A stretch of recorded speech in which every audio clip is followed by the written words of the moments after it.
Hi everybody, welcome to 30 Day Booty. Thanks for joining me on this adventure. We're going to get together once a day for the next month and do some hip strengthening. And whether you want that to help you with your balance or your posture, take some pressure off of your knees, take some pressure off of your lower back. If you just want an excuse to get up and move, maybe you want to create a little bit of volume and fullness in the back of your jeans, whatever your reason is, I'm glad that you're here. This should be available to every level of exerciser as long as you're healthy enough to exercise. You can choose your own adventure. You can do this without weight. You can add weights. I've got my dumbbell back there in the background. I've also got a kettlebell, which I like to use just for reasons that I like. It's a little lower center of gravity. It's easier to hold on to a little heavier weight. And eventually we'll be using some mini bands. They come in different colors that usually indicate different levels of tension. And if you want to grab some of that, I'll put some links below. If you'd like to follow me on YouTube, go to the 30 Day Booty channel and you'll find, along with each of the videos, I've written out the details of each day's workout. So if you're communicating with me through social media, just leave some comments, ask some questions. I'm pretty communicative and I want to help you get the workout that you want. So please listen to your body as you go. If something feels wrong, don't do it. If something feels like it would be better another way, do it the other way. That's fine. The fact that you're moving is the most important thing. You can make your workout harder by doing bigger range of motion, more reps, all sorts of things, harder exercises, which I will pepper in throughout the month. And you can make them easier by holding on to a chair or a kitchen countertop or whatever is nearby. And making a smaller range of motion will be a little bit more gentle. So listen to yourself before you listen to me, but come on in and play with us. We're gonna have a good time. We're gonna start off today, it's day one, and we're just gonna do some very simple primal movement patterns. We're gonna introduce the squat, we're gonna introduce the split squat, which you might think is a lunge, and we're gonna introduce the deadlift, the hip hinge. So if you wanna use some weight, come on along. If you don't wanna use weight, come on along anyway, and let's get started. All right. I am going to hold my kettlebell today just because I said I like that a little bit better, but if you'd like to hold on to a dumbbell, you can. I'm showing one right here. If you're holding a dumbbell, you can hold it with two hands. That could be like so. You can hold it one hand on each side of it. You can also lift it chest high if you like, which is going to make your work just a little bit harder. And it'll also give you just a little bit more core work because of that elevated center of gravity. Same goes with the kettlebell. I'm starting off gentle and simple today though, so we're just gonna step our feet out wide. If you can imagine yourself standing in the center of a clock, your toes are turned out to 10 o'clock and 2 o'clock, chest is up high, belly's in nice and tight, and we're just gonna bend our knees, maybe tap that weight to the floor and come back up. It just depends on whether or not you can get up. You can go as low as you can, as long as you're capable of that return trip. One thing I want you to watch out for is try not to let your knees buckle in. If your hips are tight, and I'm willing to bet they are, you're gonna feel tempted to draw your knees in, but let's not.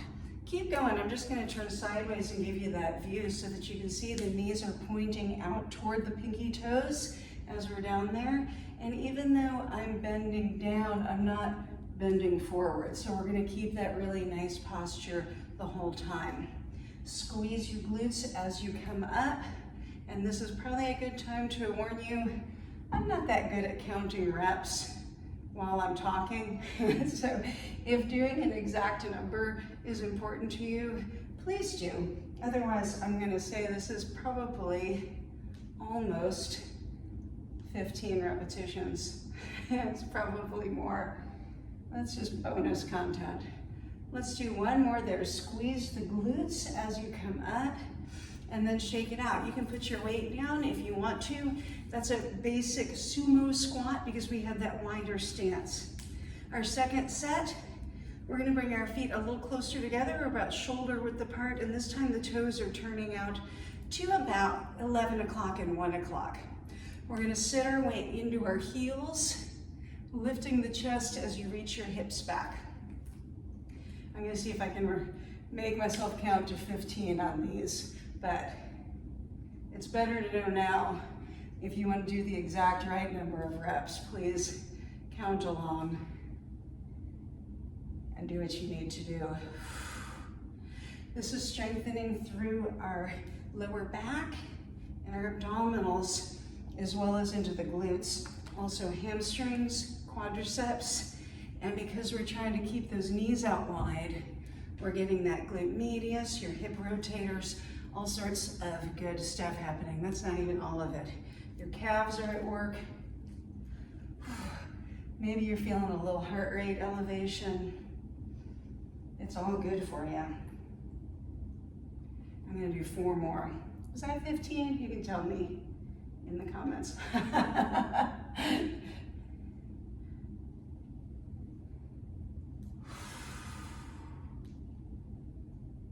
Nice set. So squats are a really great skill to have, right? We want to keep that through life long. We want to be able to get in and out of the car, up and down off the toilet, and be able to really move through all of those joints. Our next exercise is a split squat. You're gonna think it's a lunge. A lunge actually moves the back leg, but we're gonna keep our feet stable today. So if you'll take your left foot in front and your right foot in back, you're up on the ball of the foot on that right foot. You can hold the weight in one hand or both hands, or you can hold it up high, or you cannot hold it at all. I'm gonna come over here to the side. I'm gonna bend that back knee and then rise up. I'm gonna try and count these so we do the same number on both sides. That's 2. If you're thinking about bending that front knee, you're a little bit more likely to get some wobbliness, but if you think about bending that back leg, the front leg's gonna bend anyway, and that's gonna help keep your form good. So I'm squeezing that cheek like crazy, and then I'm also watching my knees to not let that front knee wander. We wanna let it point right out over that pinky toe. 4, 3, 2. Can you see I'm lifting it up just a little bit at the end there, lifting that knee, squeezing that glute. Now I'm gonna do the other side. So I've got the right leg in front, left leg in back, chest is up high, belly is snug. Think about, if you get the extra room to think about things, keeping your shoulders above the hips. So if you're leaning forward into it, there's nothing wrong with that if you're doing it with good form. But right now I'm trying to really focus on that back leg. So keeping that upper body upright is gonna keep that contraction right there. Feel it. Just a simple movement.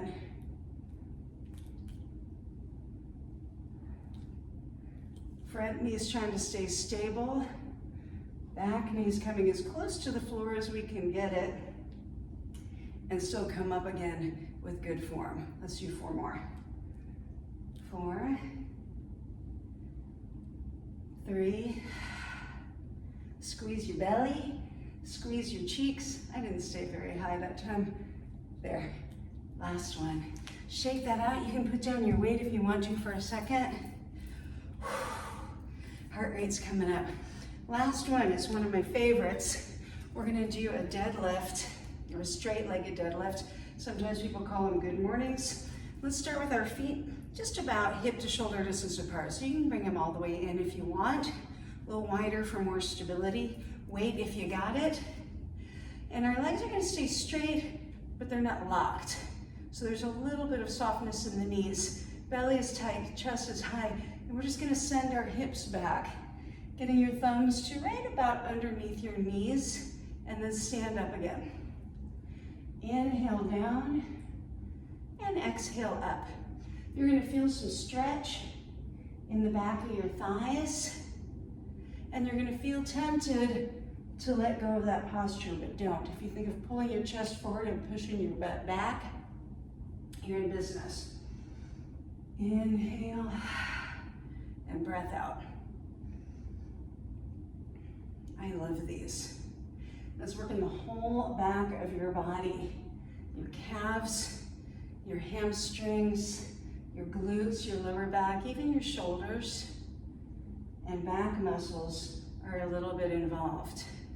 But the big mover, the prime mover here, is that glute max.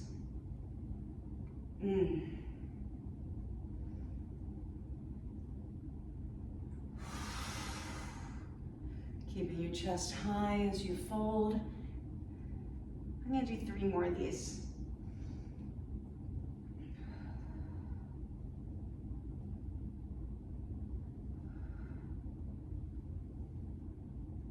Very nice.